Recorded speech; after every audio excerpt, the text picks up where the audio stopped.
Irmãos, boa noite. Graça e paz da parte do nosso Senhor Jesus Cristo. Amém, irmãos? Hoje nós vamos dar encerramento, tá, irmãos, a nossa série de sermões sobre a Reforma Protestante.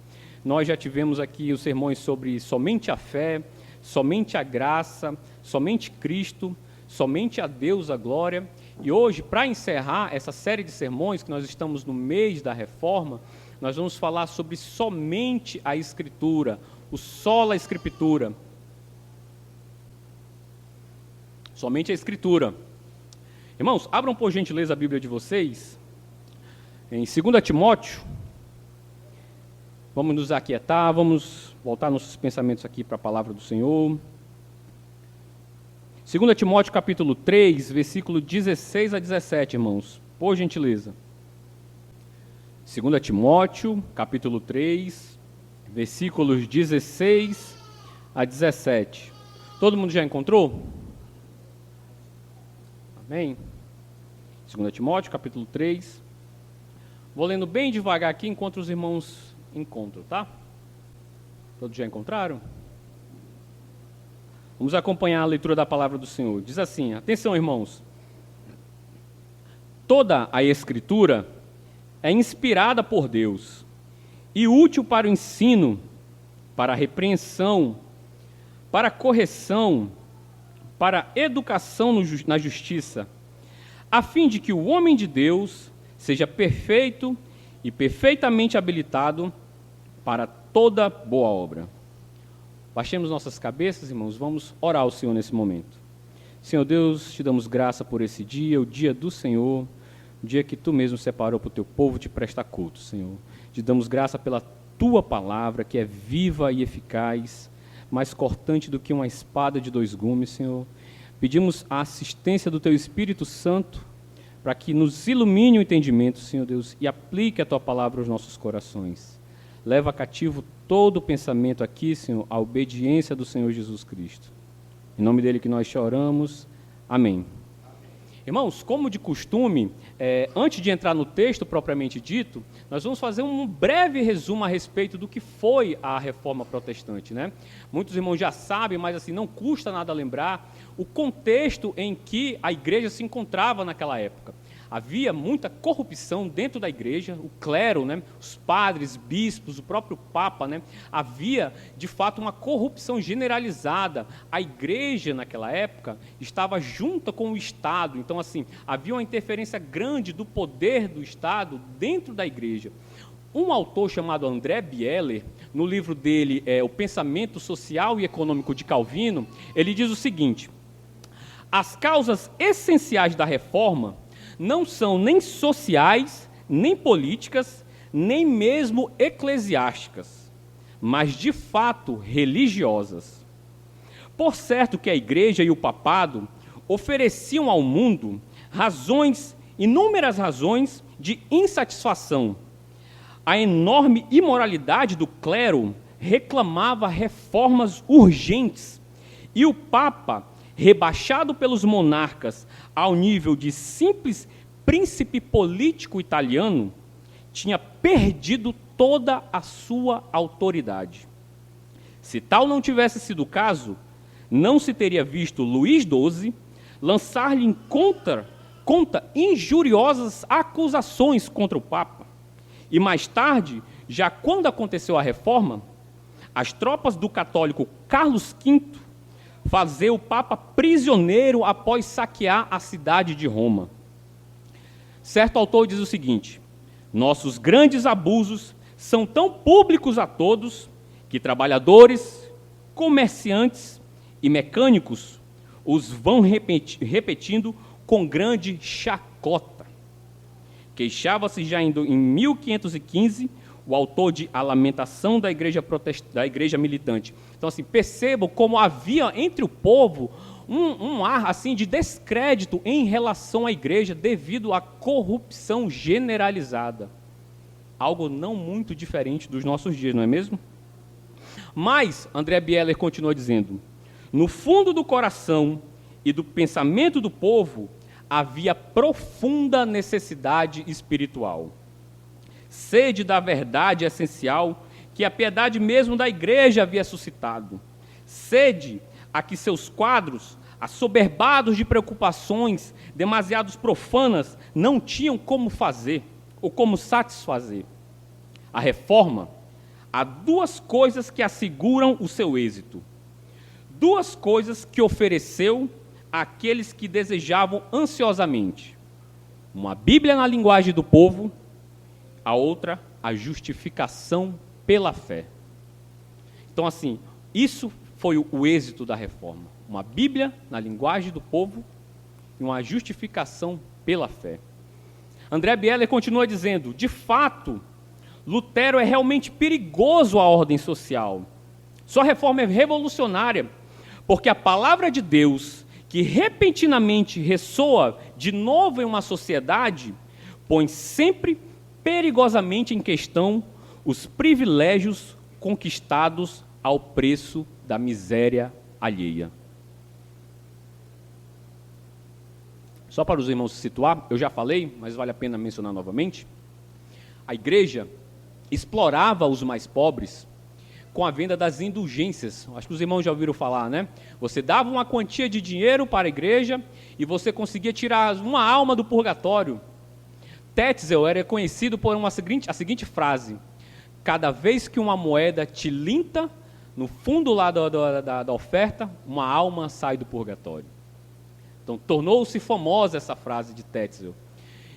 Ou seja, havia uma exploração muito grande. E até mesmo os príncipes já estavam insatisfeitos com esse tipo de postura da igreja. Então, assim, uma corrupção generalizada. André Bieler continua dizendo, olha, a necessidade de ler a Escritura e de lê-la individual e pessoalmente cresce de fato cada dia na cristandade. Por quê? Porque a igreja não dava às pessoas a possibilidade de ler a Escritura. É claro que não era fácil você ter um exemplar da Escritura naquela época. Todavia, não era interessante para a igreja que os seus membros tivessem acesso ao conteúdo da Escritura, a qualquer conteúdo da Escritura. Porque um povo ignorante é um povo fácil de ser manipulado. E hoje não parece ser tão diferente assim, não é verdade? Não parece ser tão diferente. Nos tempos que se avizinham do século XVI, e verifica-se que é esta necessidade particularmente atendida e abençoada pela difusão dos textos sagrados, que a recente invenção da imprensa e o crescente surto das trocas econômicas no mercado europeu favoreceram. André Bieler diz o seguinte, de 1457 a 1515, são publicadas mais de 400 edições da Bíblia. Então, com o advento da imprensa, com o surgimento da imprensa, então, assim, a Escritura pôde percorrer a Europa inteira com mais velocidade. Porque antes era muito difícil, era muito caro produzir um manuscrito. Mas com o advento da imprensa, tudo ficou mais fácil. E inúmeros exemplares da Escritura foram divulgados. E isso, a gente pode dizer que também é um mérito da Reforma Protestante. Um outro autor, um brasileiro agora, ele vai dizer o seguinte: uma das ênfases centrais da Reforma Protestante do século XVI foi a centralidade da Escritura.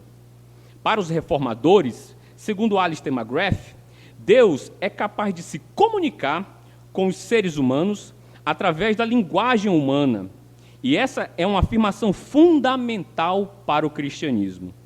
O autor sustenta que as palavras possuem a capacidade de funcionar como um meio através do qual Deus é capaz de se revelar e propiciar um encontro transformador entre o Cristo ressuscitado e aquele que crê. Nas Escrituras, Deus revela a si mesmo verbalmente sobre a forma de palavras. Tudo bem até aqui, irmãos? Tudo bem? Esse autor continua dizendo, hoje, como deveria ser óbvio para nós, os ensinos centrais da reforma foram em larga medida abandonados, principalmente nas maiores igrejas e denominações. E a palavra evangélico tornou-se tão desgastada que perdeu seu significado.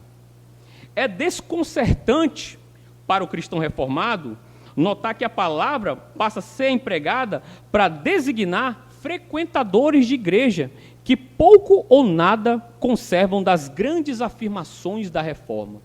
Percebam, irmãos, como a palavra hoje evangélico, dizer-se evangélico, não significa mais muita coisa. Não tem mais relação nenhuma com a reforma protestante.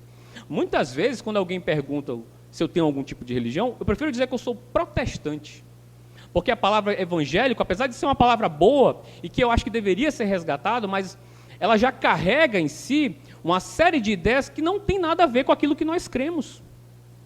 Que não tem nada mais a ver com aquilo que nós cremos, de tão desgastada que está. Recentemente, conversando com o pastor Melquides, ele me falou de certa igreja, que eu não vou dizer aqui, mas que não usa mais o catecismo e as confissões para discipular os seus membros. Como pode uma igreja que se diz reformada, herdeira da reforma protestante, abandonar os seus símbolos de fé, as suas confissões, os seus catecismos? É triste a época que nós vivemos, é triste. O autor continua dizendo: a face mais visível da igreja brasileira mostra pastores que ensinam a mensagem da prosperidade. Ainda está por aí, irmãos, apesar de que hoje não se fala mais de pastores que pregam prosperidade, mas eles estão aí. Provavelmente vocês conhecem algum deles. Pastor que só fala de dinheiro, só fala de vitória financeira. Já viram isso? Extremamente comum. Políticos que usam o adjetivo evangélico de forma nada nobre. Pregadores que trocaram a mensagem do evangelho por algum tipo de noção de autoajuda. Ou ainda alguns escritores e formadores de opinião que, em ruptura com a fé, também são rotulados como evangélicos, mas eles negam a autoridade da Escritura e assumem posições doutrinárias e éticas em dissonância com a tradição cristã. Então, assim, nós vemos que a nossa situação atual não é das melhores. A gente vê pastores que largaram a Escritura. Irmãos, vocês já tiveram a experiência de estar numa igreja e o pastor lê o texto e simplesmente abandona o texto? Eu vi várias vezes. Lê o texto só por ler, e aí depois ele vai contar a história da vida dele, vai contar uma piada, vai falar coisas que não tem nada a ver com a Escritura. A função do expositor bíblico é pregar o que o texto diz. E agora nós vamos entrar no texto, depois dessa introdução um tanto quanto longa, né? Olhem, por gentileza, a Bíblia de vocês, em 2 Timóteo 3,16. Deixem marcadinho aí, tá, irmãos? Que volta e meia nós iremos voltar a esse texto, tá? Nós iremos navegar por outros textos, mas esse texto vai ser o que vai balizar, o que vai nortear a nossa reflexão hoje, tá? Diz assim: toda a Escritura é inspirada por Deus e útil para o ensino. Um comentarista diz o seguinte: nós devemos notar que a palavra Escritura tem sentido de corpo de escritos autorizados e dados pelo próprio Deus. Paulo parece se referir aqui ao Antigo Testamento nessa passagem, pois a Escritura que ele conheceu eram os livros que temos hoje com esse nome. Mas, como diz Calvino, pode ser a totalidade da Escritura, embora não faça diferença nenhuma no sentido. É muito importante ressaltar que, se Paulo se refere ao Antigo Testamento como Escritura divinamente inspirada por Deus, em outra epístola, em 1 Timóteo 5,18, ele cita uma passagem do Antigo Testamento e um trecho do Evangelho para afirmar o que a Escritura declara. Paulo iguala os textos do Antigo Testamento e do Novo Testamento como Escritura. Irmãos, abram, deixa aí marcadinho aí, tá? Volta um pouquinho aí na Bíblia de vocês. 1 Timóteo, capítulo 5,18. Por gentileza, rapidinho. Eu tenho quantos minutos, pastor?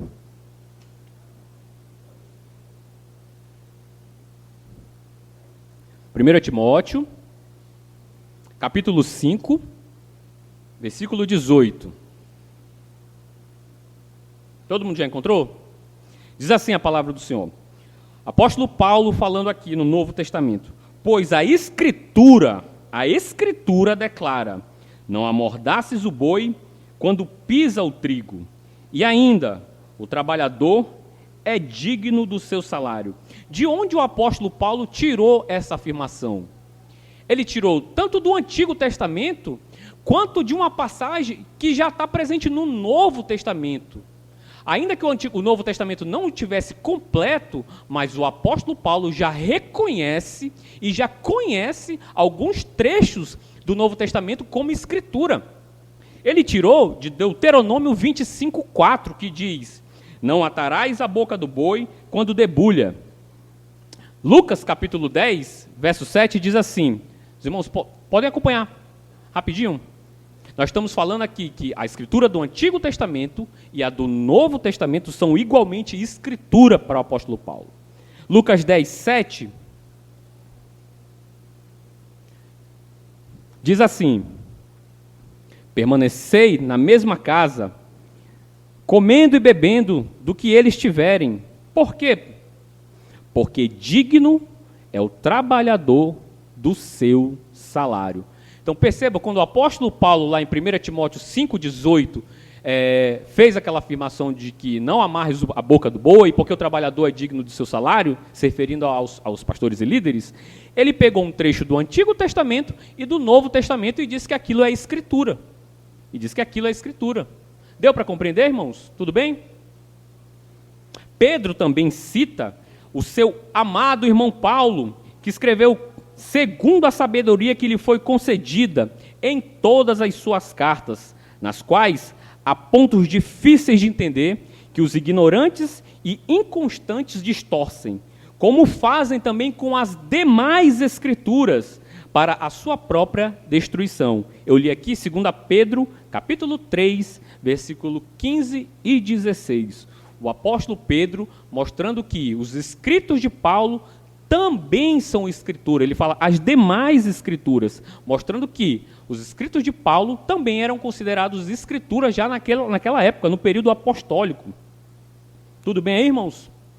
Voltemos lá para 2 Timóteo 3,16.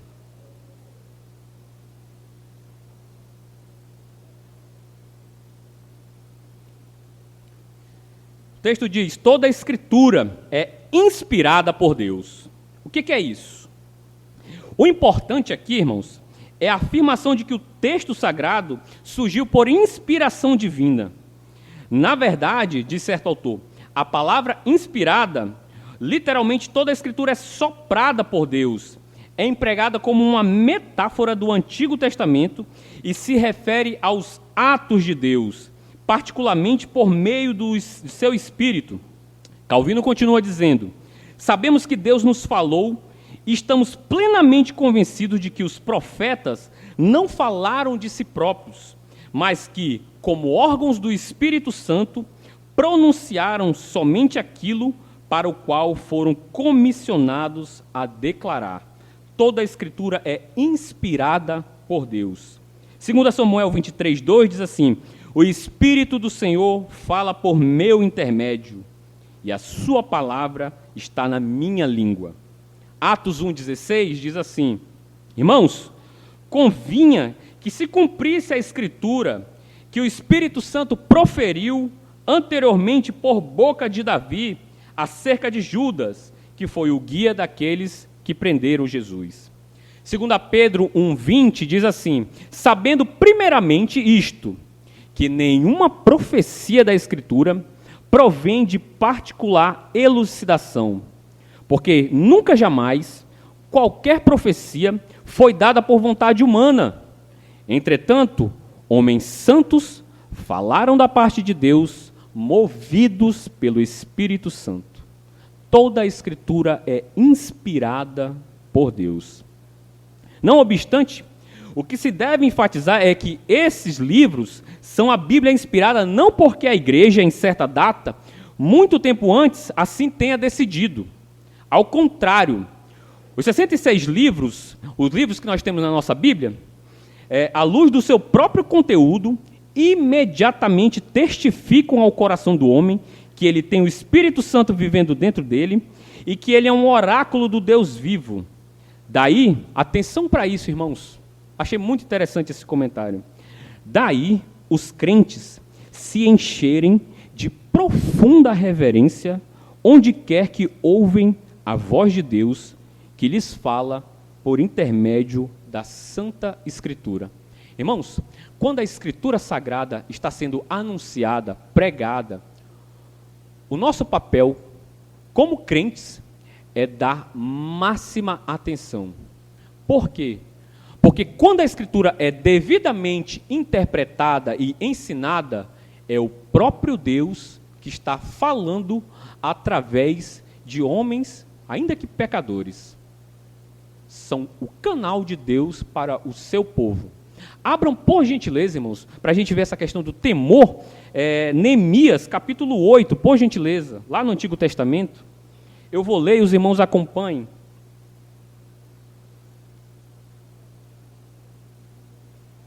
Olha como esses irmãos, como os israelitas, tinham reverência pela palavra de Deus. Neemias capítulo 8, versículo 1.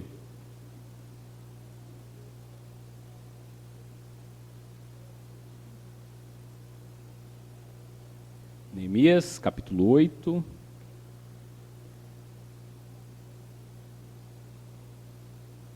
Verso 1. Todo mundo já encontrou? Quem tiver com dificuldade, tem no índice lá da Bíblia, tem dizendo a página direitinho, fica mais fácil para encontrar, irmãos. Não é um livro que a gente é acostumado a ler, é mais difícil mesmo de achar.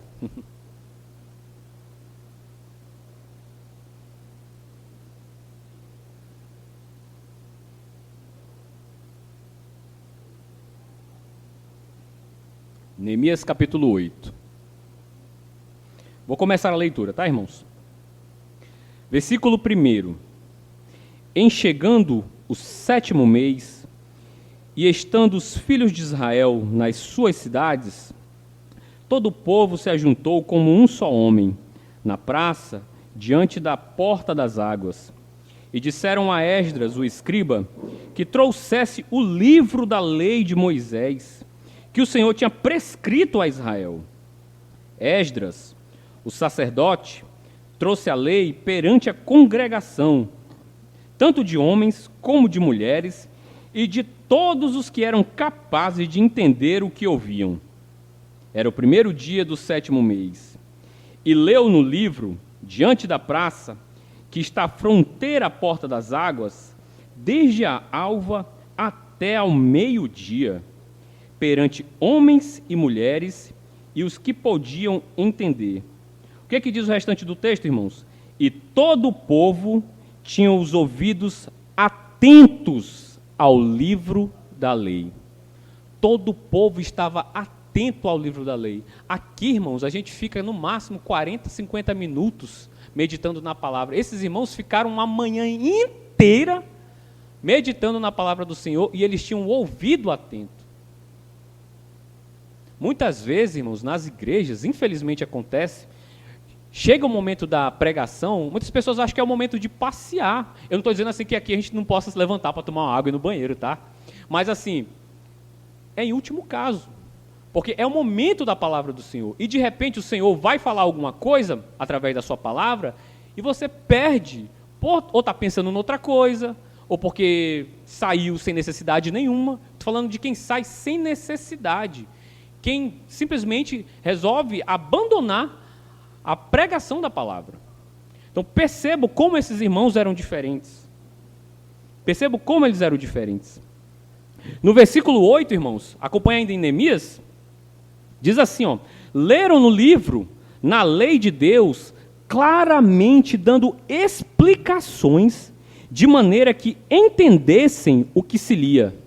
Neemias, que era o governador, e Esdras, sacerdote e escriba, e os levitas, que ensinavam todo o povo, lhe disseram, este dia é consagrado ao Senhor vosso Deus, pelo que não pranteeis nem choreis, porque todo o povo chorava ouvindo as palavras da lei. Esse texto é impressionante. Os irmãos, os israelitas já tinham vindo do exílio e provavelmente, irmãos, ali o que eles estavam lendo relembrava talvez os pecados que eles tinham cometido. E aí, quando eles se deparavam com a palavra de Deus, eles caíram aos prantos. Caíram aos prantos, irmãos. Impressionante, né? Como é diferente de nós. Voltemos lá para 2 Timóteo, irmãos. Não abandonem 2 Timóteo, hein? É o nosso texto base. 2 Timóteo 3,16.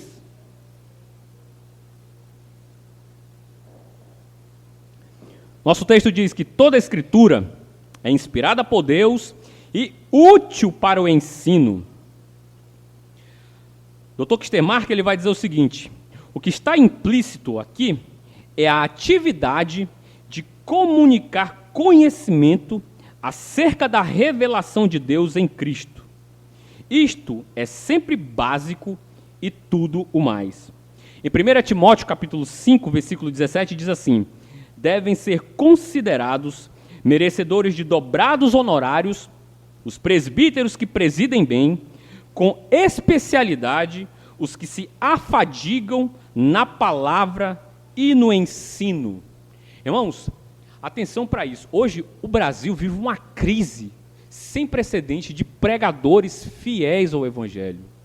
Nós temos que dar graças ao Senhor e orar, porque nós temos um pastor que expõe a palavra de Deus tal como ela é. Porque em muitos lugares não há simplesmente um pastor, um líder que pregue o Evangelho. Isso é extremamente grave. Isso é muito sério, irmãos. Tem pessoas, eu converso com gente do Brasil inteiro, clamando por alguém, um pastor, um líder que pregue o Evangelho. As pessoas querem ouvir o Evangelho e não há quem pregue. A seara é grande, mas os trabalhadores são poucos. São poucos. Ah, irmãos, sabe aquela história assim que a gente só dá valor quando perde? Que não se aplique a nós. Livre-nos o Senhor de acontecer isso conosco. Amém? 1 Timóteo 4,16 diz assim: tem cuidado de ti mesmo e da doutrina, continua nesses deveres, porque fazendo assim salvará tanto a ti como a teus ouvintes. Deuteronômio 6 diz assim: e estas palavras que hoje te ordeno estarão no teu coração, e tu inculcarás a teus filhos, e delas falará assentado em tua casa, e andando pelo caminho, e ao deitar-te e ao levantar-te. Irmãos, atenção mais uma vez para isso. É dever dos pais ensinar os filhos a palavra do Senhor. Por quê? Porque a palavra do Senhor, porque a Escritura, ela é útil para o ensino. Então o que é que os pais têm que ensinar? A palavra do Senhor. A palavra do Senhor. Nós somos responsáveis por passar às próximas gerações aquilo que nós cremos. Ontem nós tivemos numa conferência sobre reforma protestante, tinha até alguns irmãos lá, e eu fiquei assim, meu Deus, meu filho está pequeno, né? Como será que vai ser a igreja daqui a 30 anos? Será que ainda estarão crendo nas mesmas coisas? Porque pode ser que nós não estejamos aqui, irmãos. Pode ser. Pode muito bem acontecer de nós não estarmos mais aqui daqui a 30 anos. E será que essas pessoas vão estar crendo nas mesmas coisas que nós? É por isso, irmãos, que nós devemos pregar a Escritura, ensinar para que os pequenos, para que eles possam crer nas mesmas verdades e nós andemos nas mesmas pisadas. É dever do esposo incentivar a esposa a meditar na Escritura, a esposa incentivar o marido também, os pais incentivar os filhos. É nosso dever, irmãos. E como nós temos falhado nisso, não é verdade? A palavra de Deus é útil para o ensino. E ela é útil para o ensino através até mesmo dos louvores. Vocês prestaram atenção nos louvores que nós cantamos aqui hoje? Louvores cristocêntricos, com Cristo no centro. Louvores que literalmente cantam a palavra de Deus. Nós cantamos uns 2 hinos, eu acho aqui, que é literalmente o que a Escritura fala. Hoje, irmãos, em muitas igrejas, as pessoas cantam músicas que não tem nada a ver com o Evangelho. Só fala de bênção. E eu não estou dizendo que bênção é ruim, tá? O que eu estou dizendo é que não tem outro foco. É só eu, é só o meu bem-estar, é só o meu benefício. Não fala de Cristo, da sua glória, não fala da vida eterna, não fala do pecado, nada. A Escritura é útil para o ensino e é útil até para a gente dirigir a nossa liturgia. Se os irmãos prestarem atenção, a nossa liturgia ela segue uma sequência lógica. Quando nós falamos sobre confissão de pecados, nós procuramos ler textos da Escritura que falam sobre pecado. Nós cantamos hinos que falam sobre pecado. Não é nada por acaso, não é assim, que tal hoje a gente cantar tal hino assim? Não, o nosso culto é racional, irmãos. É um culto racional. Tudo bem? Voltem para 2 Timóteo 3,16 ainda. A Escritura, irmãos, ela é inspirada por Deus e útil para o ensino, e não só para o ensino, mas também para a repreensão. Repreensão. Abram, por gentileza, segundo livro de Reis. É um texto um pouco comprido, tá, irmãos? Peço que os irmãos tenham um pouquinho de paciência, tá? Segundo Reis, capítulo 22, antes de Salmos, de Crônicas. Quantos irmãos procuram? Vou dar o contexto. Israel estava sob grande idolatria. O povo estava imerso em pecados abomináveis. Havia sacrifício até de crianças. Haviam falsos deuses no templo. Havia uma idolatria generalizada na nação de Israel. E aí o que acontece? Esse é um texto muito famoso, tá? Que usa-se muito quando se fala de reforma. Segundo Reis, capítulo 22. Todo mundo já encontrou? Diz assim a palavra do Senhor. Acompanhe, irmãos. Acompanhe, por gentileza. Tinha Josias 8 anos de idade quando começou a reinar e reinou 31 anos em Jerusalém. Sua mãe se chamava Gedida e era filha de Adaías de Boscate. Fez ele o que era reto perante o Senhor, andou em todo o caminho de Davi, seu pai, e não se desviou nem para a direita nem para a esquerda. No 18º ano do seu reinado, o rei Josias mandou o escrivão Safã, filho de Azalias, filho de Mesulão, à casa do Senhor, dizendo: sobe a Ilquias, o sumo sacerdote, para que conte o dinheiro que se trouxe à casa do Senhor, o qual os guardas da porta juntaram do povo.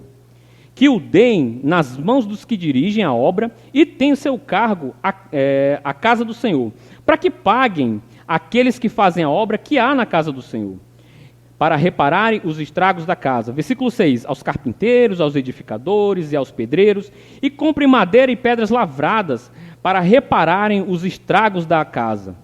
Porém, não se pediu conta do dinheiro que se lhe entregara nas mãos, porque procediam com fidelidade.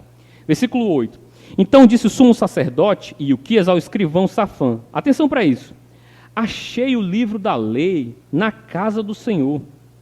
Ilquias entregou o livro a Safã, e este o leu. Então o escrivão Safã veio ter com o rei e lhe deu o relatório, dizendo: teus servos contaram o dinheiro que se achou na casa e o entregaram nas mãos dos que dirigem a obra e têm a seu cargo a casa do Senhor. Relatou mais o escrivão Safã ao rei, dizendo: o sacerdote Ilquias me entregou um livro, e Safã o leu diante do rei. Versículo 11.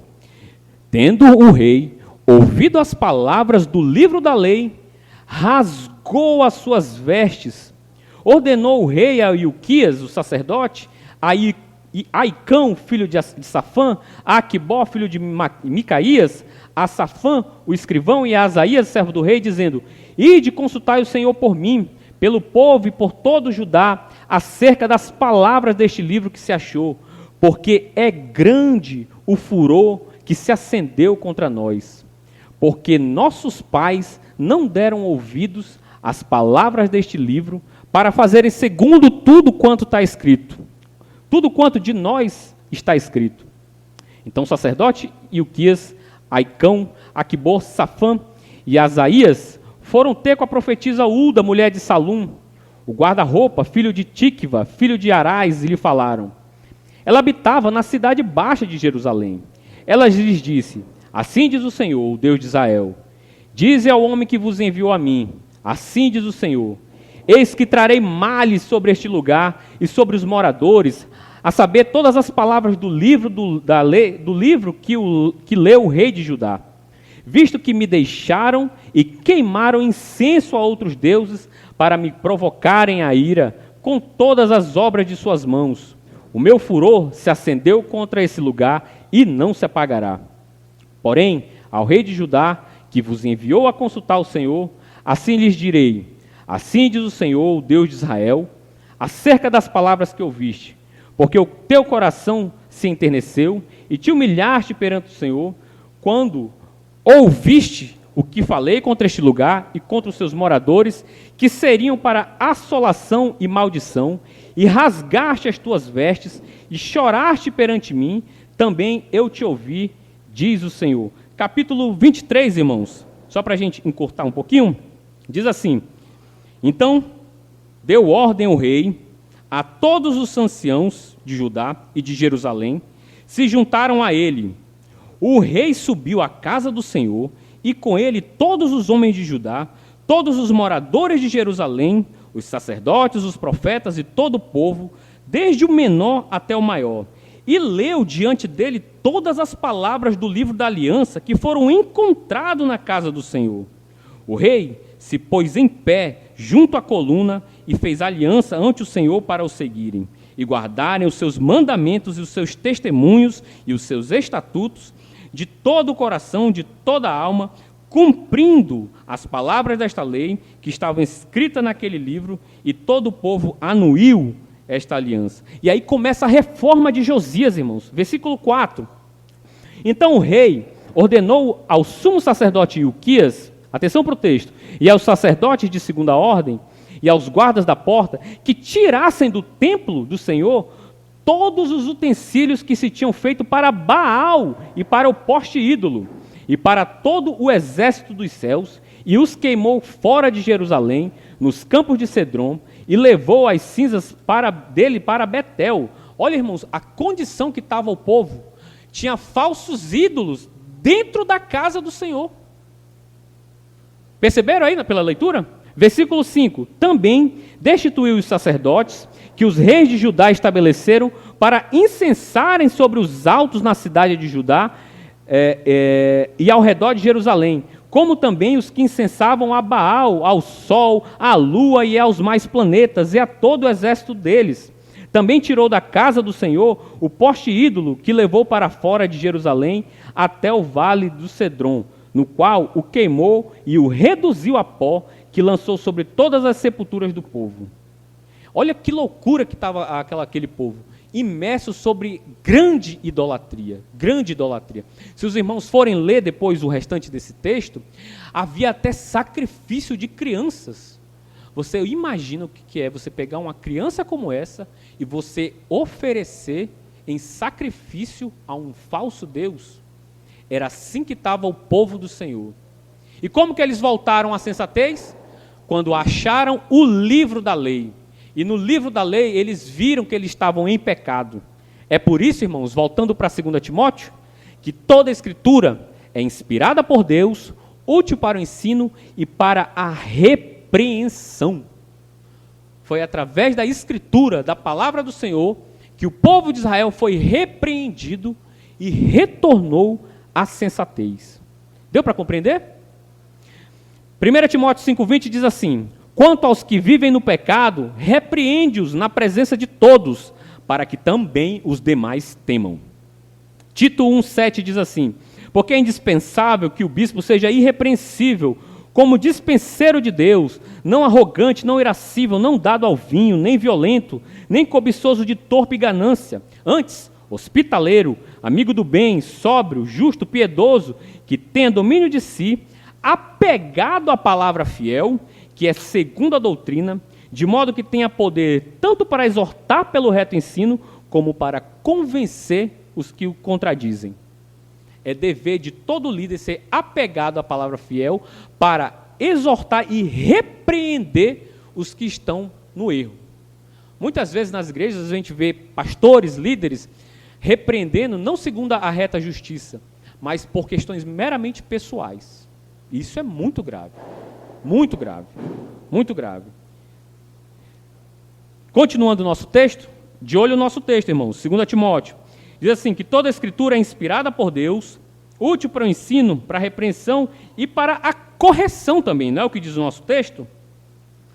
William Hendricks vai dizer, se repreensão enfatiza o aspecto negativo da obra pastoral, a correção enfatiza o lado positivo. O pecador deve não ser somente advertido a abandonar a vereda errada, mas também deve ser guiado na vereda certa, na vereda reta. Isto também toda a Escritura é capaz de fazer.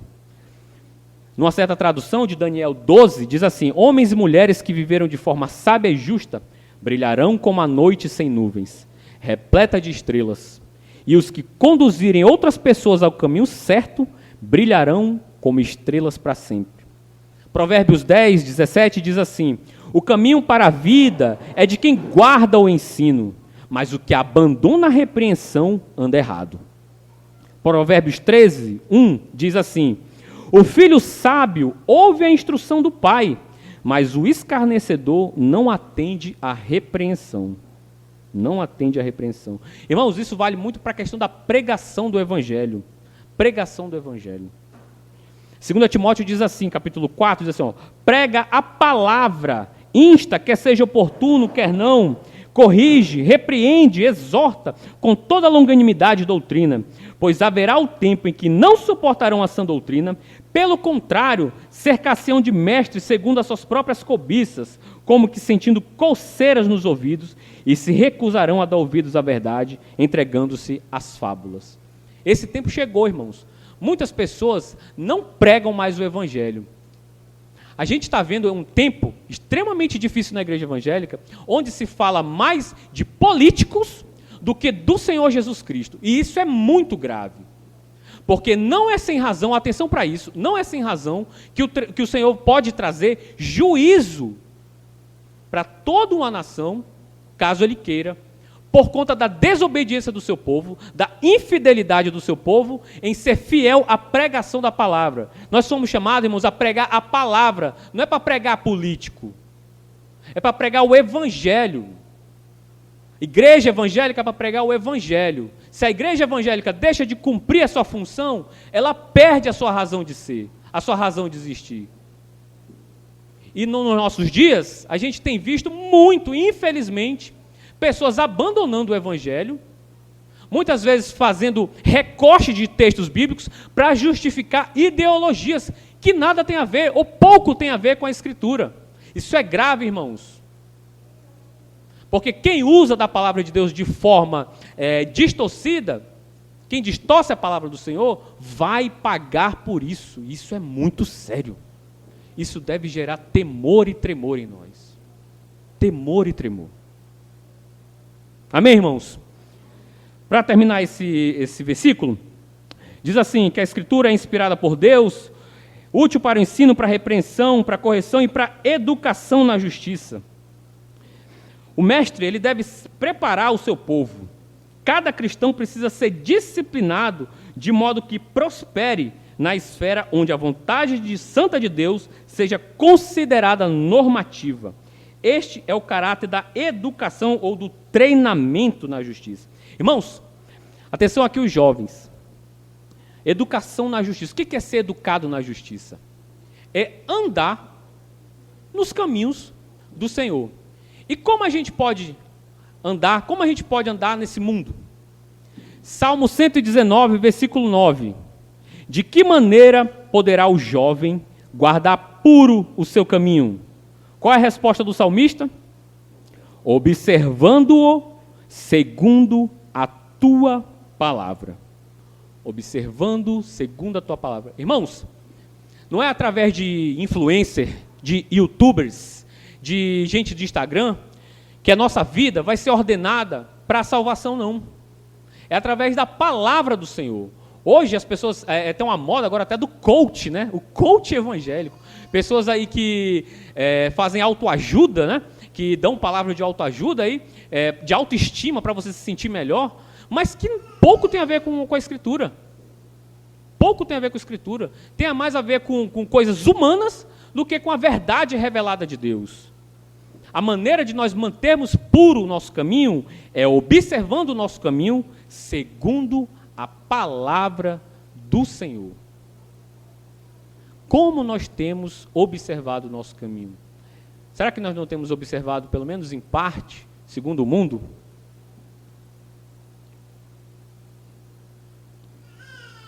O Senhor tenha misericórdia de nós. Versículo 17, irmãos, para a gente terminar. a fim de que o homem de Deus, 2 Timóteo 3,17, a fim de que o homem de Deus seja perfeito e perfeitamente habilitado para toda a boa obra. Paulo apresenta aqui um argumento final. O estudo das Escrituras instrui o homem em justiça até que ele esteja preparado para toda boa obra. E essa conclusão, diz William Barclay, é essencial. O estudo das Escrituras não deve nunca ser egoísta, não deve nunca ser apenas para o bem da própria alma. Qualquer mudança, qualquer conversão que faça pensar o homem nada mais do que no fato de que ele está salvo, não é uma mudança nem uma conversão verdadeira. Spurgeon dizia o seguinte: se você não quer que as pessoas sejam salvas, você não é salvo. É pesado, né? Se você não quer que as pessoas sejam salvas, se você não tem interesse em que as pessoas sejam salvas, você não é um salvo. Mas já prestou atenção que é verdade mesmo? Quando a gente converte ao Senhor, a gente quer que as pessoas se convertam, quer que as pessoas, nossos filhos, nossos parentes, que eles creiam no Senhor Jesus Cristo? Ou não, ou tá bom, pode viver de qualquer jeito. A gente não quer isso, a gente chora, a gente ora, a gente se angustia, a gente lamenta, mas a gente persevera, porque a gente sabe que nós temos um Deus que pode converter o mais duro dos pecadores. Porque se Ele converteu a nós, irmãos, quem que Ele não pode converter? O que é difícil para o Senhor?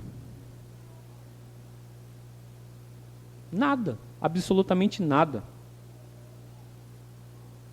Nós não devemos estudar a palavra não simplesmente para salvar a nossa própria alma, senão para converter-se numa pessoa que Deus possa utilizar para salvar as almas e confortar a vida dos outros. Ninguém é salvo a não ser que esteja inflamado pelo afã de salvar a seus semelhantes. É claro que quem salva é o Senhor, tá, irmãos? Eu não estou dizendo assim que nós temos o poder de salvar as pessoas, mas nós temos a obrigação, o chamado para falar do Evangelho às pessoas. E orar para que o Senhor converta essas pessoas. E muitas vezes nós fechamos a porta do Evangelho por questões que, apesar de importantes, não são questões eternas, irmãos. Atenção para isso, olha, cuidado, irmãos, para que nós não fechemos as portas do Evangelho para pessoas que pensam diferente de nós em um aspecto ou outro, seja político, seja religioso, mas procuremos ser sempre pessoas agradáveis para essas pessoas, no sentido de deixar sempre a porta aberta para que elas ouçam o Evangelho. Porque muitas vezes a gente reclama de perseguição. Eu vou contar uma história para vocês.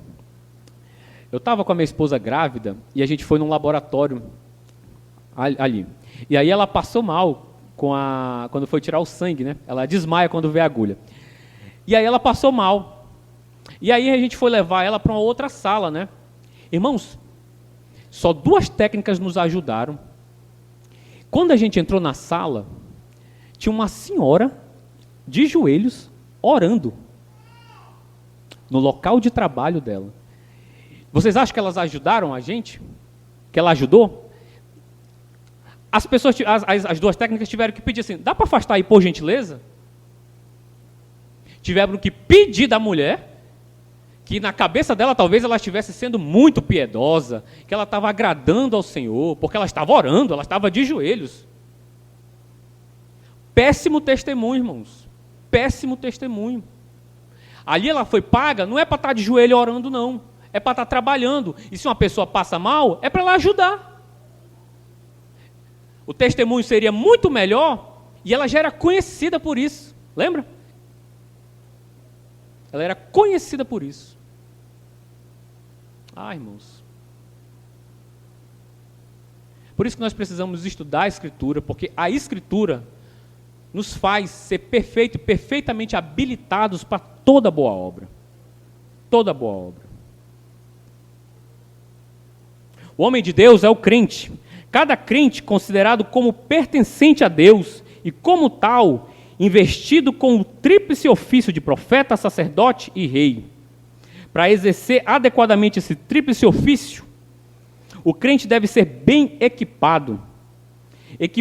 Que equipado possa ser o homem de Deus, sim, de uma vez por todas, plenamente equipado para toda boa obra. Paulo e o Espírito Santo falando por intermédio dele, não se satisfaz enquanto a palavra de Deus não cumprir plenamente a sua missão e o crente não tiver alcançado a medida da estatura da plenitude de Cristo. O ideal a ser concretizado é deveras glorioso. O poder para alcançá-lo vem de Deus. Daí que Timóteo permaneça firme, que ele permaneça firme na doutrina genuína, aplicando sempre que se lhe depare a oportunidade. E aqui, para encerrar, irmãos, eu queria fazer algumas aplicações. Nós, maridos, como nós devemos tratar nossa esposa? De acordo com o que diz a Escritura. Maridos, tratai a vossas esposas como a parte mais frágil. Nesse trecho, o Senhor diz assim, para que não se interrompa as vossas orações, vivei a vida comum do lar com discernimento. Discernimento. Não é verdade que muitas vezes a gente age com grosseria com a nossa esposa? Quando ela deveria ser a pessoa que nós tratamos com mais amor e cuidado? Porque é assim que Cristo trata a sua igreja, e o padrão é Cristo. As esposas devem respeitar os seus maridos, porque assim diz a Escritura. Os filhos devem ser obedientes aos pais, e como a gente vive numa geração rebelde, não é? De filhos que não obedecem aos pais, que não dão a mínima, que eles ligam para tudo, eles ligam para a opinião do amigo, eles ligam para a opinião do cara que ele vê na internet, mas eles não dão a mínima para os pais, para quem gastou tempo, dinheiro, saúde, que investiu na educação dele. Os pais deles são burros, ele é inteligente. Nós vivemos uma geração assim, irmãos, de filhos completamente desobedientes. E muitas vezes os pais se tornam refém dos seus filhos. Dá tudo para o filho, querendo assim mendigar o amor do filho. E aí o filho cresce e depois, dá um pé na bunda do pai. Porque a gente acha que eu quero dar tudo para o meu filho, tudo que eu não tive. Sendo que foram as dificuldades que nós passamos que nos tornaram as pessoas que nós somos hoje. Que foram as lutas, os problemas que forjaram a nossa capacidade de aguentar os trancos da vida, né? E a gente quer fazer diferente com nossos filhos, né? Por quê? Porque a gente não observa a palavra do Senhor. Irmãos, quem foi mais apegado à palavra do Senhor do que o nosso Senhor Jesus Cristo? Ele que, quando foi tentado no deserto, sempre dizia, também está escrito. E assim refutava Satanás. Ele que, quando debatia com os fariseus, apelava continuamente às Escrituras, como forma de argumentar em favor de si, da sua deidade, e a favor dos seus discípulos, como diz Mateus 12, Marcos 12, 10. Ele que, quando agonizava na cruz, até mesmo na cruz, irmãos, não esqueceu da Escritura. Nem no momento mais terrível e de dor mais atroz, o nosso Senhor se esqueceu da palavra de Deus. Vocês lembram que quando lá na cruz, ele cita o Salmo 22? Meu Deus, por que me desamparaste? Mesmo em meio à dor, a terrível dor, o nosso Senhor Jesus Cristo era firme na palavra. Firme na palavra. E ele, pelo seu sacrifício, irmãos, cumpre a Escritura. Abram, por gentileza, o nosso último texto, João 5,39.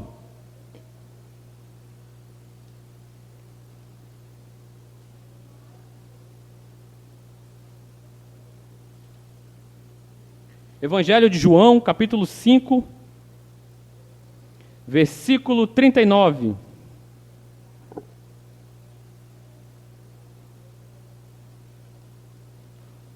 Todo mundo já encontrou? Todo mundo encontrou?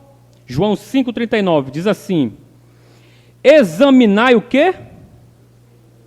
As Escrituras, porque julgais ter nelas a vida eterna, e são elas mesmas que testificam de mim. As Escrituras Sagradas testificam do Senhor Jesus Cristo.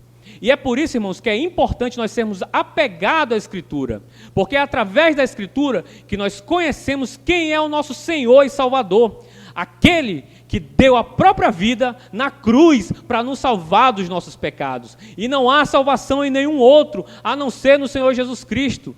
Não há salvação fora de Cristo, não há salvação em nada, a não ser no Senhor Jesus Cristo. Porque Deus amou o mundo de tal maneira que deu o seu Filho unigênito para que todo aquele nele crê não pereça, mas tenha a vida eterna, irmãos. Isso é glorioso. Por isso que a Escritura é importante, porque a Escritura nos aponta para Cristo, a Escritura nos mostra quem é o nosso Salvador, e é através da Escritura que nós conhecemos e nós somos alimentados do nosso bendito Salvador, que se deu por nós. Amém? Vamos ficar de pé, irmãos, para nós orarmos? Pai nosso que estás no céu, santo é o teu nome, Senhor. Te damos graça pela tua palavra que é viva e eficaz. Lâmpada para os nossos pés e luz para o nosso caminho é a tua palavra, Senhor. Te damos graça porque através da tua palavra conhecemos mais do Senhor, conhecemos nosso Salvador Jesus Cristo, sabendo que tu se revela através da tua palavra, que Cristo se revela na tua palavra, Senhor. Ó Senhor, ajuda a congregação filipense, Senhor, a ser amante da tua palavra, para amarmos mais a tua palavra, a começar por mim, Senhor, que possamos de fato ser pessoas que são fiéis à Escritura, porque sendo fiéis à Escritura, seremos fiéis ao Senhor. Ajuda-nos, Senhor, ajuda-nos nesses tempos difíceis, perdoa os nossos pecados, Senhor, guarda-nos em nome do Senhor Jesus Cristo, amém, Senhor.